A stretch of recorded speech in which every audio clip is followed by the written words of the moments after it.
Even if the nations of the world decided to destroy all their armaments and there was never another war, the real problem of men would still remain.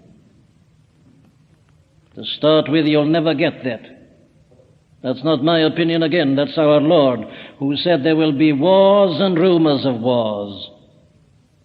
While there is sin in a single human breast, there'll be warfare. While there is one nation that is governed by this, and all nations are governed by that, there will be wars. But I say that even if they could decide to put an end to all these things, would the problem be solved? Would all be well? Would it be paradise simply because there isn't another war and we don't have to spend millions on armaments? Of course it wouldn't. You'd still have drunkenness.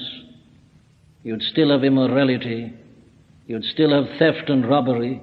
You'd still have unfaithfulness, unchastity, adultery, separation, divorce, selfishness, misery, and all the rest of it. The problem would remain. Men speak as if physical war is the only problem and that the one message of the gospel is just to put an end to that. Our Lord, I say, never dealt with it. But he did deal with this other matter, and he always dealt with it. How can a man be right with God? I am come, the Son of Man is come to seek and to save that which is lost. I have come to bear witness, he says, unto the truth. And this is the question: how can a man come to the Father? For, he says, all are estranged from the Father. That's the truth he came to preach. That the Pharisees, who thought they were perfect because they fasted twice in the week and gave a tenth of their goods to the poor, he said, you're not, you're sinners. God sees your hearts. He convicted men of sin. That's the truth he came to speak about. And of course the world doesn't want that, and it doesn't like it.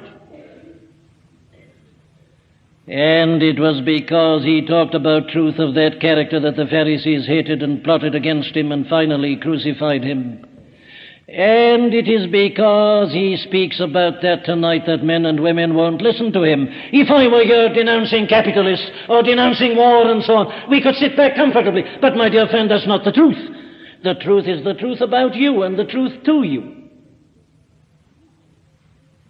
That whether there will be a third world war or not, you and I have got to die.